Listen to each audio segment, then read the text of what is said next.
તમે માતાજીના કઈ ગુના કર્યા હોય તો અપરાધી કહેવાય. એટલે આપણી માતાજી બોલતા આપણે ગમે તેટલી અરજી કરીએ છીએ તો સાંભળતા નથી. તમારા વડીલો કદાચ તમારા માટે કઈક ઘર મૂકીને ગયા હોય, કઈ મિલકત મૂકીને ગયા હોય, કોઈ સંપત્તિ મૂકીને ગયા હોય, તો મિલકતના ધણીના હકદાર તો તમે છો ને. તો પૂર્વજો કદાચ કોઈ શિકોતર ના પૂજ્યા વગર ભગવાનના ઘેર ગયા તો જવાબદારી તમારી થાય. હું મેલડી છું આ કળિયુગમાં. કોઈ ઘર એવું બાકી નથી કે શિકોતર ના હોય, કોઈ ઘર બાકી એવું નથી કે કુળદેવી ના હોય.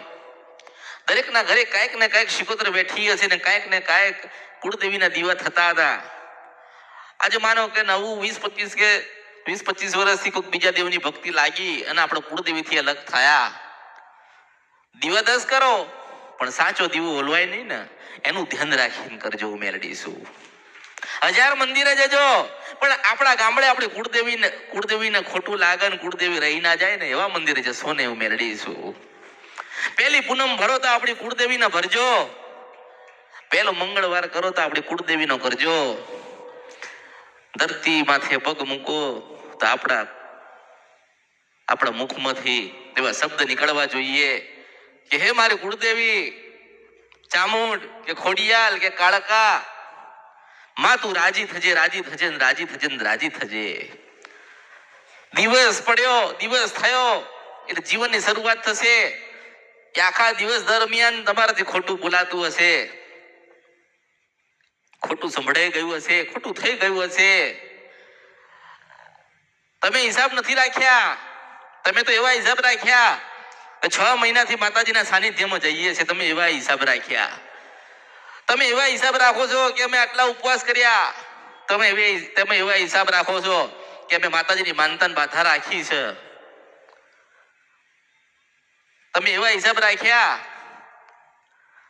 કે અમે આટલી ભક્તિ કરીએ છીએ તોય દુખી છીએ. તમે એવા હિસાબ ના રાખ્યા કે આપણા પૂર્વજો કઈ ખોટું કરીને ગયા માતાજીનું એટલે આપણે દુખી થયા. એવા હિસાબ કોઈ રાખ્યા? તમારા પૂર્વજો 100 વીઘા જમીન મૂકીને ગયા. હવે કોની હતી તો ભગવાનને ખબર છે, પણ આજે તમે કદાચ જમીનના ધણી થઈને બેઠ્યા હોય ને તો તમારા વડીલો ભગવાનના ઘેર ગયા છે, માતાઓ નથી ગઈ. જે ભોગવ એ દીવો માગ. આજે તમે કદાચ મિલકત સંપત્તિ કે ઘર તમે તમારા પૂર્વજના લીધા હોય તો સાથે એક માતાજી આવશે, યાદ રાખજો. તિરસ્કાર ના કરતા, પ્રેમથી અપનાવજો. માતાજી દેખાતી નથી એટલે માતાજી પાસે તમે લડી શકશો? માતાજીને નડવું છે તો ગમે ત્યારે નડશે ને ગમે તે રૂપમાં નડશે. તમારથી કશું થશે? મનમાં શ્રદ્ધા અને વિશ્વાસના ભાવ પેદા કરો અને મનમાં નક્કી કરો કે અમારા વડીલો અમારી કુળદેવી મૂકીને ગયા છે તો અમે ભક્તિ કરીશું. અમારી દેવને, અમારી માં, અમારી કુળદેવીને લાગશે તો અમને જીવાડશે. અમને કુળદેવીને લાગશે કે મારી નાખવા છે તો મારી નાખશે.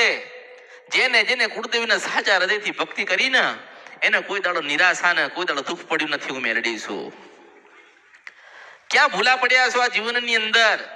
કેમ ભૂલા પડ્યા છો કે પછી કોકે પાડી દીધા છે? જેને જે બતાવ્યું એ કર્યું. હવે હું કહું છું કે તમારા પૂર્વજ